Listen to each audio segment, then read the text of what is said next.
So hello friends, exam study classes के YouTube channel पर आपका स्वागत है। और आज की वीडियो जो स्पेशल होने वाली है, ये होने वाली है आपके लिए यूपी पुलिस, है ना। यूपी पुलिस में जो कांस्टेबल्स भर्ती आप अभी हाल ही में आई हैं, तो उनके लिए और साथ ही साथ आर ओ के लिए जो यूपीपीसीएस के द्वारा इसको कंडक्ट किया जाता है एग्ज़ाम। और दोनों की जो डेट है वो 11 फरवरी, है ना, निश्चित की गई है। हालांकि जो यूपी पुलिस है उस पर भी डाउट है कि 11 से होकर के वो 18 को भी हो सकती है।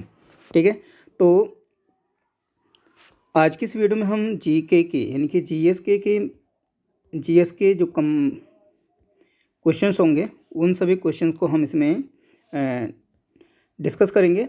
और ज़्यादा एक्सप्लेनेशन भी हम ज़्यादा नहीं देंगे, फटाफट सीरीज़ है और इसमें हम जल्दी से ज़्यादा क्वेश्चंस का हम रिवीजन करेंगे और आपके लिए बेटर होगा। यूपी पुलिस के लिए बहुत ही ज़्यादा बेटर है, बहुत ही ज़्यादा अच्छे क्वेश्चंस इसमें हमने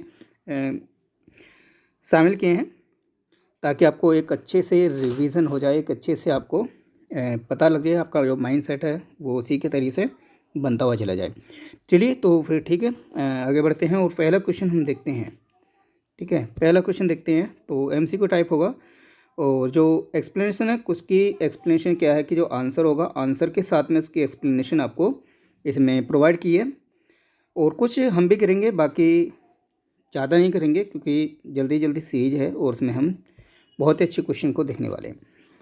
तो पहला क्वेश्चन है, देखिए, केंद्र शासित प्रदेश है लक्षद्वीप के न्यायिक क्षेत्र का कार्य जो है वो कौन सा न्यायालय देखता है। बहुत ही अच्छे क्वेश्चन है।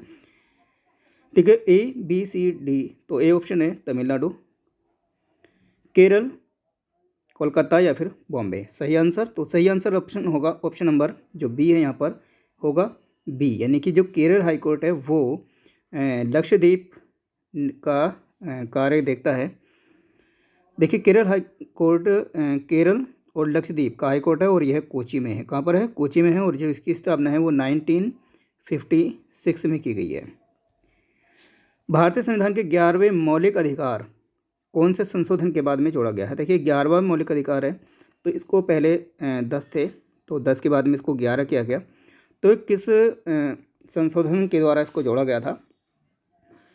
ऑप्शन है 42, 43, 46 या फिर 89। ठीक है, सही आंसर होगा ऑप्शन नंबर ए, यानी कि 42वां जो संविधान संशोधन है 1976 का। ये क्या है, इसे भारतीय जो कॉन्स्टिट्यूशन है, भारतीय संविधान का एक लघु संविधान भी कहा गया क्योंकि बहुत सारे संशोधन इसके द्वारा किए गए थे। तो ऑप्शन जो होगा ऑप्शन नंबर ए होगा। देखिए, भारतीय संविधान में 10 मौलिक अधिकार 1976 में 42वें संविधान संशोधन के बाद जोड़े गए और 11वां संविधान संशोधन 2002 में 86वें संविधान संशोधन के द्वारा इसमें जोड़ा गया था। ठीक है,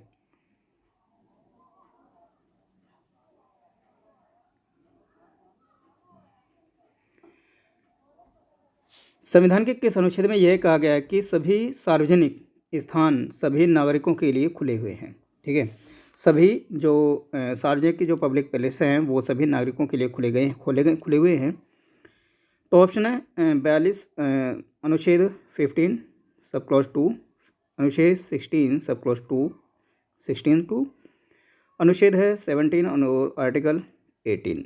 सही आंसर, तो सही आंसर होगा ऑप्शन नंबर ए, यानी कि 15 सब क्लॉज 2। ठीक है, भारतीय संविधान का अनुच्छेद 15 सब क्लॉज 2 के अनुसार सभी जो सार्वजनिक स्थान हैं सभी नागरिकों के लिए बिना किसी भेदभाव के इनको खोला गया है कि सभी इनका प्रयोग कर सकते हैं। भारतीय संविधान के किस अनुच्छेद में भारतीय संविधान संशोधन का प्रस्ताव है? बहुत ही अच्छा क्वेश्चन है, तो सभी जानते होंगे आंसर 353, 355, 368 और 369।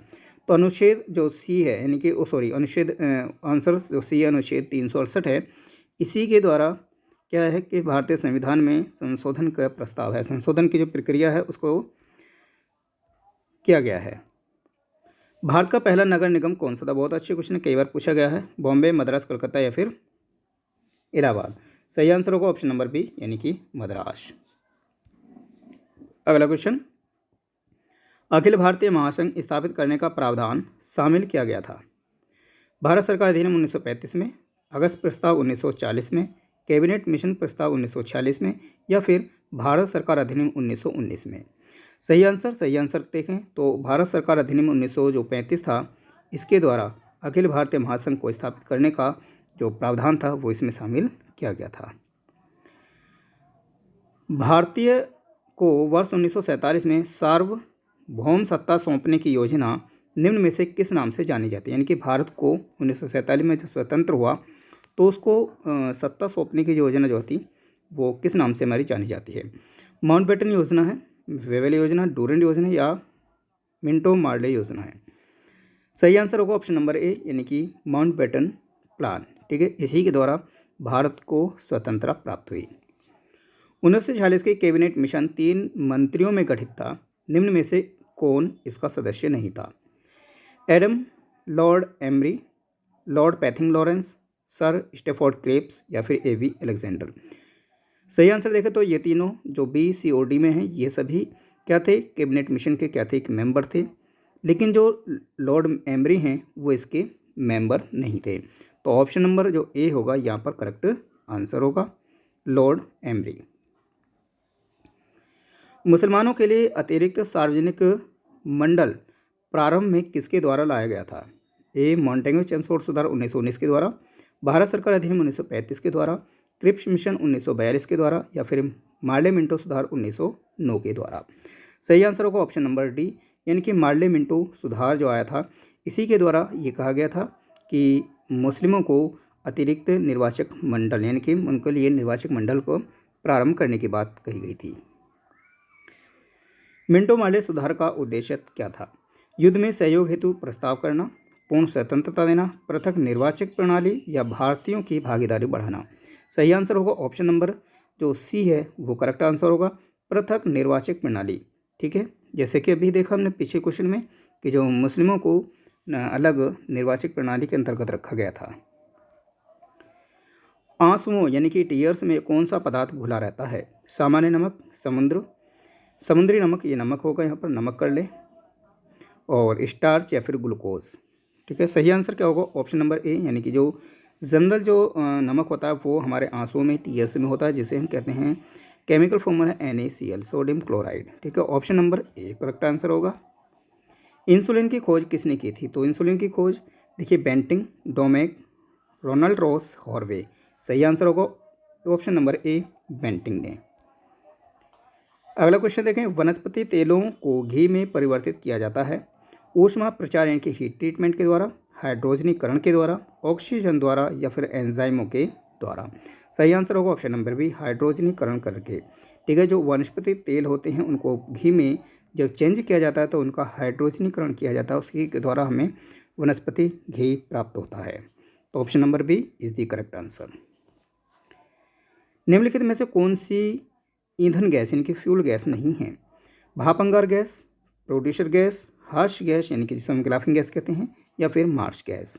सही आंसर होगा ऑप्शन नंबर सी, यानी कि जो हर्ष गैस है यानी कि जो लाफिंग गैस है ये फ्यूल गैस में हिस्सा नहीं है। बाकी भाप अंगार गैस ये भी एक फ्यूल है, प्रोड्यूसर गैस ये भी एक फ्यूल है, और फिर मार्श गैस ये भी एक फ्यूल गैस है। फैदम है, क्या है फैदम? एक मछली होती है, एक पौधे का नाम है, एक बर्तन को कहते हैं, या फिर एक मेजरमेंट है कि मेजर करने के? तो ये एक क्या है कि मेज़र है, कि मापने की एक। चिकित्सा और युद्ध में उपयोग के लिए किन किरणों पर नवीनतम अनुसंधान हो रहा है? तो किस किरणों पर एक रिसर्च हो रही है कि इसका हम प्रयोग चिकित्सा यानी कि मेडिकल और युद्ध में कर सकते हैं? तो एक्स, लेज़र, गामा या फिर कैथोड किरणें? सही आंसर क्या होगा? सभी जानते ही हैं, जो इसमें जो होंगी गामा किरणें, यानी कि ऑप्शन नंबर जो सी है यहाँ पर सही आंसर होगा। रडार में किस प्रकार की तरंग होती है? रडार में किस प्रकार की तरंग होती है? विद्युत तरंगें होती हैं, विद्युत चुंबकीय तरंगें होती हैं, ध्वनि तरंगें होती हैं, उपयुक्त में से कोई नहीं होती? तो सही आंसर होगा जो रडार होती हैं उसमें कैसी होती हैं? विद्युत चुंबकीय तरंगें होती हैं, जिसी के द्वारा हम किसी भी ऑब्जेक्ट को पकड़ सकते हैं, किसी भी ऑब्जेक्ट को उस क्षेत्र में ले सकते हैं। आकाश के नीले दिखाई देने का जो मुख्य कारण है वो क्या है? सूर्य की रोशनी नीली होना, वायुमंडल में उपस्थित धूल आदि के कणों द्वारा सौर किरणों का प्रकीर्ण, प्रकाश परावर्तन होता है या फिर प्रकाश अपवर्तन होता है। सही आंसर होगा ऑप्शन नंबर बी, यानी कि वायुमंडल में जो उपस्थित जो धूल के कण होते हैं उन्हीं के द्वारा सौर किरणों का प्रकीर्ण हो जाता है और इसी के कारण हमें जो आकाश है वो नीले रंग का दिखाई देता है। यदि पृथ्वी से कोई चट्टान चंद्रमा पर ले जाई जाएगी तब क्या होगा? उसके भार में कोई अंतर नहीं आएगा, उसकी मात्रा में कमी आएगी, उसके भार में कमी आएगी या फिर उसके भार में वृद्धि होगी। जब कोई भी जो चट्टान है किसी ऑब्जेक्ट हो उसे चंद्रमा पर ले जाएं तो उसका जो भार होगा वो हमेशा क्या होगा? कम होगा, यानी कि उसके भार में कमी आएगी। Option number C is the correct answer. गर्मी में मकान को सफ़ेद रंग से पुतवाना क्यों पसंद करते हैं? जो गर्मी होती है, गर्मी में चाहते हैं कि हम सफ़ेद रंग हो तो सफ़ेद रंग क्या होता है? वो हमें ठंडक देता है ना। तो ये क्यों होता है, क्यों पसंद करते हैं? आँख को अच्छे लगते हैं, ऊष्मा के कुचालक होते हैं, ऊष्मा के अच्छे परावर्तक होते हैं या ऊष्मा के सुचालक होते हैं? तो सही आंसर होगा ये ऊष्मा के अच्छे परावर्तक होते हैं। Option number C is the correct answer. हड़प्पा सभ्यता की खोज किसने की थी? ठीक है, हड़प्पा सभ्यता की जो खोज की थी वो दयाराम साहनी ने की थी। Option number A is the correct answer होगा 1921 में, यानी कि 1921 में दयाराम साहनी ने हड़प्पा सभ्यता की खोज की थी। और ये हड़प्पा सभ्यता कहाँ विकसित थी? ये रावी नदी के तट पर थी। ठीक है, रावी नदी के किनारे पर। ठीक है, option number A Dayaram Sahni. वह शासक जिसने एक सच्ची जैन मुनि की तरह उपवास के द्वारा अपने शरीर को त्याग दिया था। ठीक है, तो कौन है? बिंदुसार, अशोक, चंद्रगुप्त मौर्य या फिर अन्य? तो ये सही आंसर होगा ऑप्शन नंबर सी, यानी कि चंद्रगुप्त मौर्य जो थे इन्होंने ही अपने शरीर को एक उपवास के द्वारा अपने शरीर को त्याग दिया था साउथ में जाकर के। मुगल काल में सर्वप्रथम किस शहर में अंग्रेजों ने अपने कारखाने स्थापित किए थे? तो अंग्रेजों ने सबसे पहले जो अपने कारखाने स्थापित किए थे, मुगल काल की बात कर रहे हैं, मुगल काल में, तो वे मद्रास, कलकत्ता, मुंबई या फिर सूरत कहाँ पर किए थे? तो ये सूरत में किए थे। ऑप्शन नंबर जो डी है यहाँ पर करेक्ट आंसर होगा। निम्नलिखित मुगल शासकों में से किसे प्रिंस ऑफ बिल्डर्स के नाम से जाना जाता है? प्रिंस ऑफ बिल्डर्स यानी कि इमारतों का ज़्यादा से ज़्यादा निर्माण किया था। तो कौन था? अकबर, बाबर, शाहजहाँ या फिर जहांगीर? तो सही आंसर क्या होगा? सभी जानते ही होंगे, ऑप्शन नंबर जो सी है यहाँ पर शाहजहाँ, क्योंकि इसको क्या था, ज़्यादा से ज़्यादा इमारतों का बिल्डअप करना बहुत ज़्यादा पसंद था और इसीलिए इसने बहुत सारी इमारतों का निर्माण कराया। तो शाहजहाँ इसका सही आंसर होगा। चित्रकला की गांधार शैली का सूत्रपात किसके द्वारा किया गया था? शैव संप्रदाय, महायान, हीनयान या इनमें से कोई नहीं? सही आंसर होगा महायान संप्रदाय के द्वारा। ठीक है, जो गांधार शैली है इसका सूत्रपात महायान संप्रदाय के द्वारा किया गया था। सम्राट अकबर ने निम्नलिखित में से किस महल का निर्माण फतेहपुर सीकरी में कराया था? मोती महल, हीरा महल, पंच महल या फिर रंग महल? सही आंसर होगा ऑप्शन नंबर सी, यानी कि पंच महल।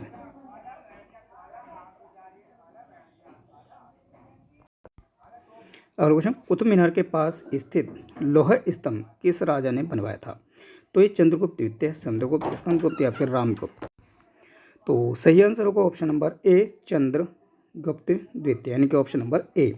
ठीक है, इसको चंद्र लिखा हुआ है, वैसे एकदम चंद्रगुप्त द्वितीय के नाम से पूरा नहीं लिखा गया, केवल चंद्र इस पर लिखा गया है, तो उसी के नाम से इसे डेडिकेट किया गया कि ये चंद्रगुप्त द्वितीय के समय का है या चंद्रगुप्त द्वितीय ने इसको बनवाया था। ठीक है, कुतुब मीनार के पास में ये। स्वामी दयानंद सरस्वती ने किस समाज की स्थापना की थी? तो स्वामी दयानंद सरस्वती ने ब्रह्म समाज, आर्य समाज, प्रार्थना समाज या दयानंद वैदिक समाज की? तो सही आंसर क्या होगा? सही आंसर होगा ऑप्शन नंबर बी, यानी कि क्या? आर्य समाज। ठीक है, ऑप्शन नंबर ए ब्रह्म समाज, इसकी स्थापना किसने की और प्रार्थना समाज की स्थापना किसने की? ये भी आपको याद होना चाहिए। कमेंट बॉक्स में आप बताइए दोनों की आप स्थापना किसने की थी। भारत में अंग्रेजी शिक्षा की शुरुआत किसने की थी? भारत में अंग्रेजी की जो शुरुआत करने वाला जो एक शासक था वो कौन था? मैकाले, कर्जन, डलहौजी या फिर कॉर्नवालिस? सही आंसर होगा लॉर्ड मैकाले था और इसी ने क्या भारत में अंग्रेजी शिक्षा की शुरुआत की थी। जलियांवाला बाग हत्याकांड के लिए कौन जनरल उत्तरदायी था? जो जनरल था वो कौन था? विलियम बेंटिक था, माउंटबेटन, जनरल डायर, फिर जनरल डलहौजी? तो सही आंसर सभी जानते होंगे जनरल डायर था और इसी जनरल डायर को किसने मारा था? हैं, तो ऊधम सिंह ने इसको मारा था कहाँ पर, लंदन में जा कर के, ठीक है। दुश्मन को उसी के घर में जा कर के इसने मारा था, तो ऊधम सिंह ने इसको मारा था, जनरल डायर को। प्रथम मैसूर युद्ध किसके बीच लड़ गया, तो आंग्ल मैसूर युद्ध है ये, तो सीधी सी बात है, आंग्ल यानी कि ब्रिटिशों के बीच हुआ था। और किसके बीच हुआ था, दूसरे थे इसमें हैदर अली, ठीक है। आंग्ल मैसूर युद्ध हैदर अली पहला, तो ये 1766 से लेकर के 69 तक चला था। और ठीक है, option number B is the correct answer. Sati प्रथा पर प्रतिबंध किसने लगाया था, सभी जानते होंगे, लॉर्ड माउंट बैटन ही होगा, है ना, सॉरी।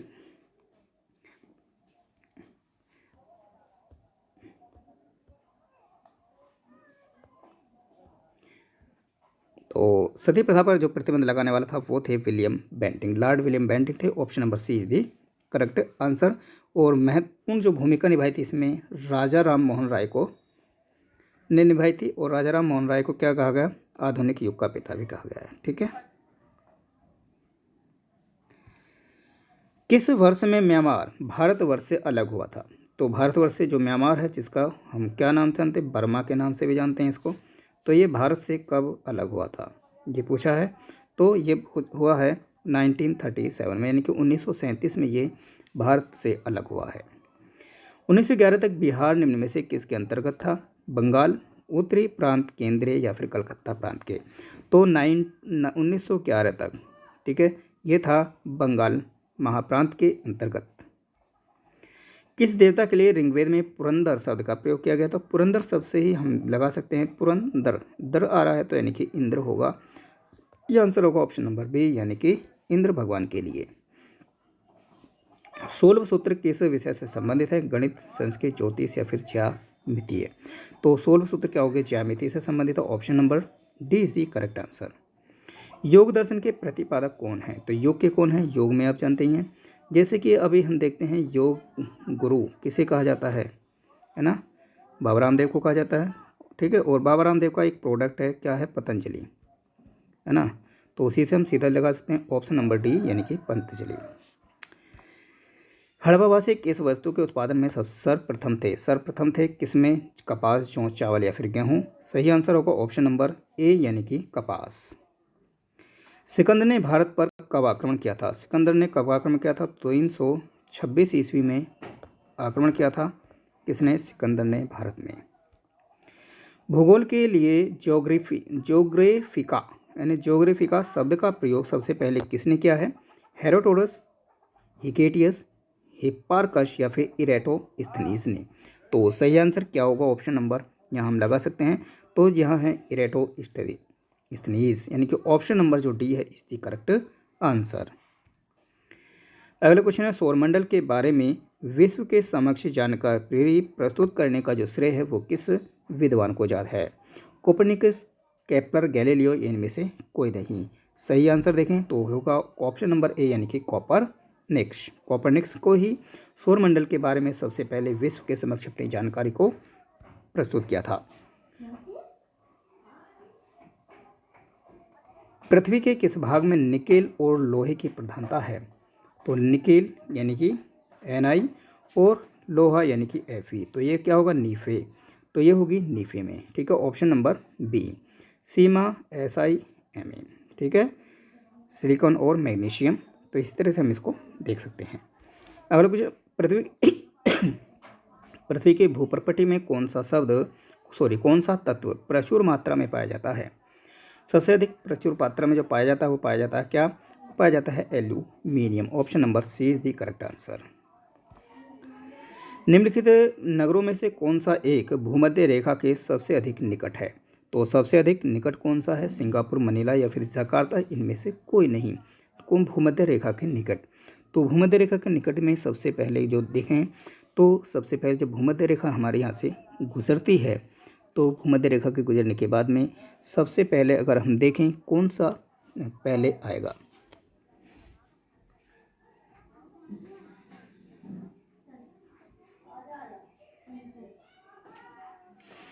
तो सही आंसर क्या होगा, ऑप्शन नंबर जो यहाँ पर सिंगापुर है, यानी कि ए इज द करेक्ट आंसर। पहले सिंगापुर होगा, ठीक है, उसके बाद में यहाँ पर नीचे फिर जो मनीला यानी कि जो